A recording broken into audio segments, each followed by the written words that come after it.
Hi guys, welcome to this new video. In this video, let us see how startups are abusing the asset light model. Okay, so the asset light model is touted as a great invention, great innovation that is supposed to save the startups lots of money. You don't have to buy any property, you don't have to invest in maintaining them. You just, build a technology, build the customers and the asset owners and pocket commissions and make a lot of money. It helps you scale a lot, right? It reduces your investment. All that is fine. But then we see that it's not really working. Let us understand why. Right? For example, Uber doesn't own a single cab. Airbnb doesn't own a single home.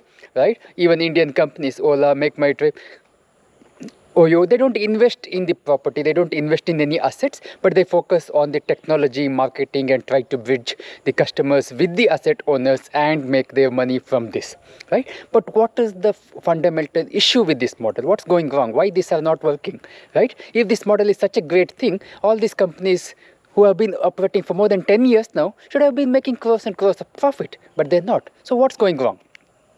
Right?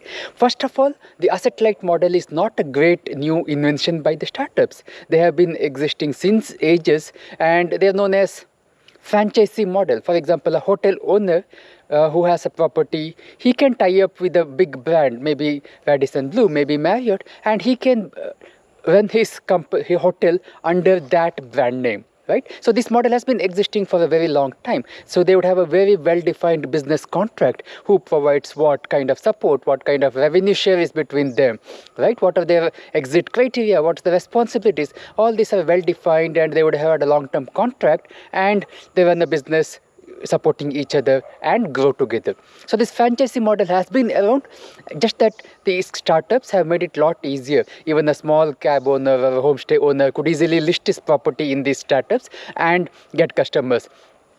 So that way they have scaled it, they have made it easy for small business owner to sign up, but otherwise asset light model isn't something totally new. Okay, now let us see why this model is failing. Reason number one, the truth remains that somebody has to still invest in these assets, whether it's a car or a hotel or a homestay. Somebody has to invest their hard-earned money to build these assets, and there is a cost of investment, there is a cost of maintenance, there is a fixed cost, there is a variable cost. So there is a lot of money that goes in to manage these assets. If the startups had invested their own money, they would have got full benefit of that, but then they don't, right? And those who have invested, they need their pound of flesh. They don't do charity, right? So as long as the terms are favorable, as long as they get their share of the revenue, a good amount of return, they stay with the startups. The moment startups start arm twisting, the moment startups reduce, right, the earning that these companies can, they increase their commission, right, they reduce the rate, then these asset owners will start opting out. They start finding alternate source of income, alternate source of business. So that way it is hitting back to the startups, even though they are having almost monopoly or the complete market dominance. Asset owners still have their loyal customers, still have their other sources of income. So you cannot tame them, you cannot dominate or control the whole market and then say I will dictate the rule and you operate on my terms. That doesn't work, right? That we have seen in the case of Uber, Ola, and so many other companies. You have to respect asset owners, you have to give a fair contract, you have to help them recover their investment. Only then the startups will grow, the asset owners will grow, and customers will benefit. So this is the first challenge with the asset light model. The second challenge is that asset owners do not have any loyalty to any one brand. A cab driver has listed himself on both Uber and Ola. So wherever he's getting a more profitable booking, he goes for that and he cancels the other booking. A bike operator in Coimbatore that I had visited, he has listed his 7-8 bikes on 3-4 platforms. So wherever he gets the larger booking, more profitable booking, that booking is entertained and other bookings are cancelled, or he tries to give them a different bike. Between multiple startups, we don't have a GDS or a global distribution system that airlines have to maintain a unique inventory. Because it's not there, everybody thinks they have full control, but then asset owners get to decide which booking to honor, which bookings to cancel or reject. So this is causing some kind of a drawback where the startups have no control on the asset owners. The third thing is, there is a lot of revenue going out. If you had invested in your own asset, you would have kept 100% of the earning.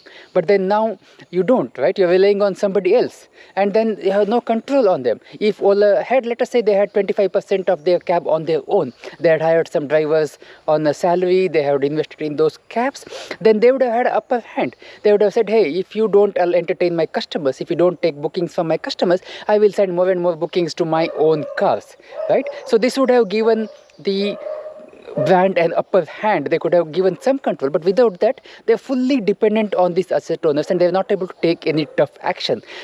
Ola drivers are repeatedly cancelling the bookings, but then Ola is unable to, discontinue those drivers or penalize those drivers because they still need them for future bookings. So these are some of the challenges with the asset-light model. So what can be done? The main solution I can think of is transparency. Okay, so the startups should ensure that they enter into a long-term contract with the asset owners. They need to give full clarity how much revenue they can increase, what's their commission, and that should stay sustainable. That should stay stable for a few years. Don't change overnight. For example, Oyo does it with hotel owners. Hotel employees, when they log in, they're supposed to accept the new terms and conditions, right? But what the Oyo is doing behind the scene, they are increasing their commission. So by end of the month, when the hotel owner sees how much he has earned, he realizes that Oyo has increased his commission, his earning has gone down, and Ola says, hey, your own employees have accepted. The employees have no control on this. They have no option to say no, and they don't care, right? They have to accept to continue doing their work. And owner feels betrayed that they know Oyo did not take him into confidence before increasing the commission. The same problem is happening with Zoom Car. They have listed whiteboard cars for their rental, and when the customers are damaging the car, when the clutch is gone, when the tires are worn out, when there's a damage, Oyo says these are all your responsibility. So Zoom Car is not able to take responsibility for their customers, and the asset owners, the car owners, are getting frustrated that they are suffering more loss than what they're earning. So these are some of the challenges I could think of. Let me know what you think in the comments. Thank you.